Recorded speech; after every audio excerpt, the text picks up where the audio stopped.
We have developed a model of economic activity that adheres to the guiding principle of our economics of fulfillment ideology, and we have explored the feasibility of that model. Economics of fulfillment is not for the people of today, it is for the people we are, today, becoming.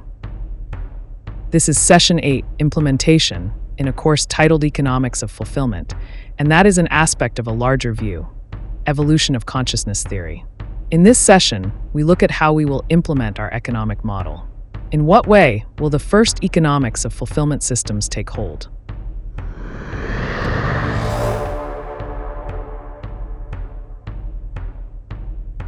Faced with growing economic uncertainty, more and more people will question the status quo and seek new ways to do things. As this process matures, and as people realize that they must look beyond existing economic, educational, and governmental structures to create a better life, they will join to form economics of fulfillment groups they structure to meet their creative and material needs. We will implement the first economics of fulfillment systems close to home, among ourselves. How, then, will economic reinvention take place? We are a founding member of the first economics of fulfillment system. Where do we begin?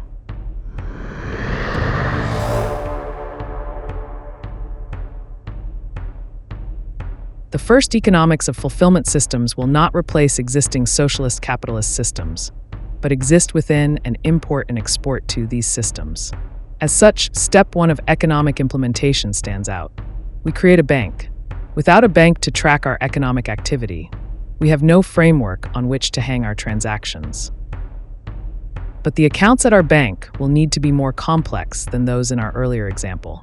For our economy to interact with the socialist capitalist environment, we must isolate internal economics of fulfillment activities, the transactions that take place between members of the economy, from external economics of fulfillment activities, the transactions that take place between members and the scarcity-based world.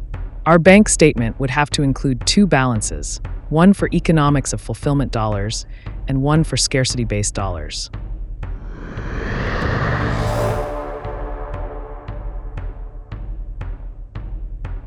Next, we must establish a cash fund. It is one thing to create a bank and to put in place the framework of our economy. It is another to use that framework. This requires capital. Money has little meaning within our economy. In theory, anyone can run a negative bank account balance. The primary reason we included a bank and valued transactions in our model was for the sake of familiarity.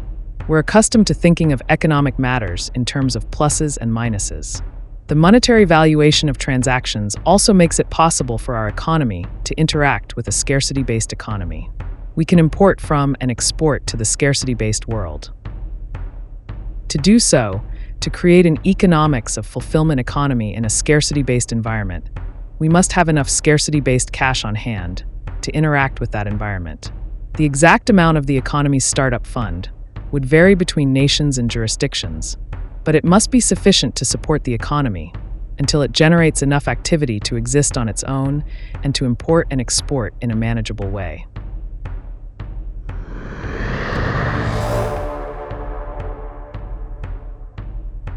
With a bank established and funds available, we begin economic activity. Let us say that in addition to those who work in our bank and who are responsible for providing structure to the economy, our colleagues include a nurse, a farmer, a builder, and a clothing designer, each of whom wants to start a business. This is where our pool of outside currency comes into play. To open a medical practice, our nurse needs to buy medical supplies and equipment. To grow food, our farmer needs to buy seeds, a tractor, fertilizer, and pesticides. To build homes, our builder needs to buy land and materials. To make clothes, our clothing designer needs to buy cloth, thread, buttons, and a sewing machine. So, the nurse provides healthcare to the farmer, builder, clothing designer, and those who run the bank. The farmer provides food. The builder provides shelter. The bankers maintain the structure of our economy, and the clothing designer makes sure we all have something nice to wear. By pursuing his or her own creative interests, the members of the economy provide the opportunity for each other to fulfill their creative needs. In doing so, the economy provides for everyone's material needs. Our economy is a functioning economics of fulfillment system, but our work is not yet done. Our economy is not a sustainable economics of fulfillment system.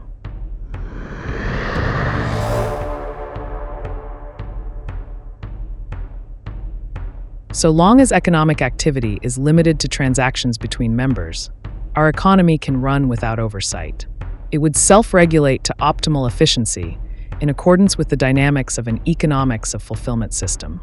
Because our economy cannot meet all of our material needs, however, we must regulate imports and exports to maintain a reserve of outside currency. During our economy's formative period, economic management will be a balancing act between inflows and outflows of scarcity-based currency.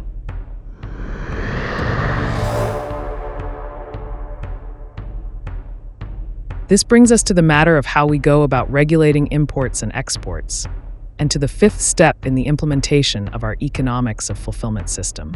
For us to manage our economy and to assure its stability and expansion, we must know what is going on within our economy. At some point in the implementation of our economics of fulfillment system, reasonably at the time when we created our bank, we must put into place an information system. The nature of our information system and the way we use it, however, is different from the way we would employ such a system in a socialist capitalist economy or institution. To manage imports and exports, we may be inclined to think that those in charge must gather data and, based on this information, decide who should buy from the outside economy and who should sell to the outside economy. This approach, however, conflicts with the economics of fulfillment doctrine.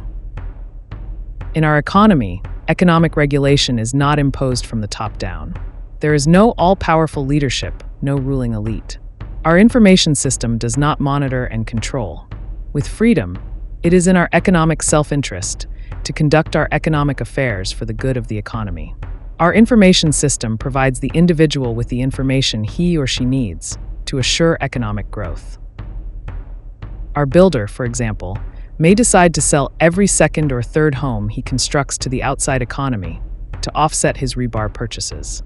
Our farmer may decide to sell a percentage of his crop to the outside economy to offset his fertilizer purchases.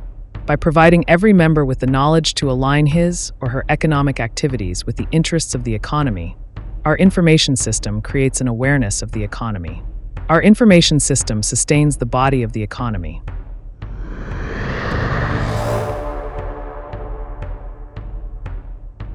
With this point, we move from steps of implementation to areas of implementation. First off, our economy's educational system. In order for our economy to function, we must have the opportunity to learn what excites us in life, and to acquire the skills we need to direct our creative energy to that end. To do this, our educational system must expose the student to a diverse range of subjects, and instill in the student the value to try this or that avenue. We can always invent a better way to do things. Our educational system must also instill the basics. Reading, writing, mathematics, science, history, music, and critical thought are the foundation of deeper understanding. They are the elements of knowledge, the tools that allow freedom to flourish and the individual to flourish in a free environment. Gone will be the institutional learning of today. As if education was any other creative endeavor, those who have a passion to teach will have the freedom to teach. They will start the schools. They and parents will determine the curriculum. Some schools will be as large as contemporary universities. Others will be small, a single instructor teaching a single subject. No matter the outward appearance of the school, the objective of our economics of fulfillment educational system is to nurture the student's ability to ponder and question, to explore and challenge, to figure things out for him or herself.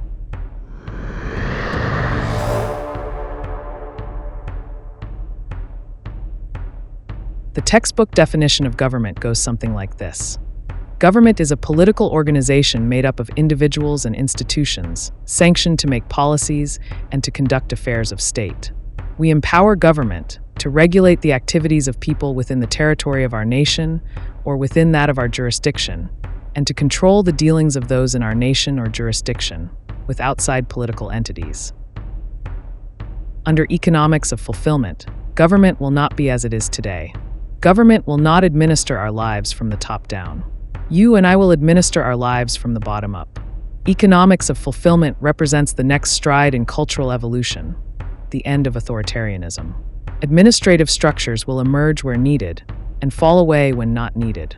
Gone will be bureaucracy. Gone will be political leadership. Gone will be the police power of the state.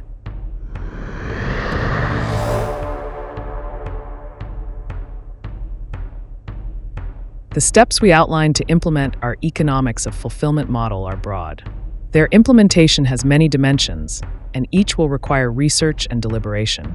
Our steps provide a direction.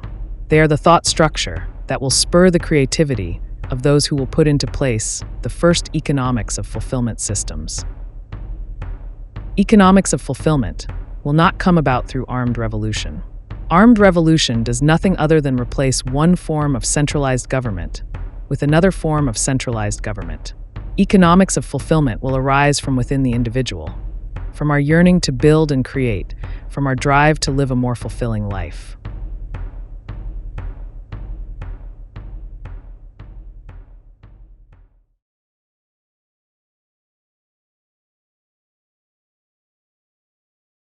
Take a moment. Envision a world without a dominant central government.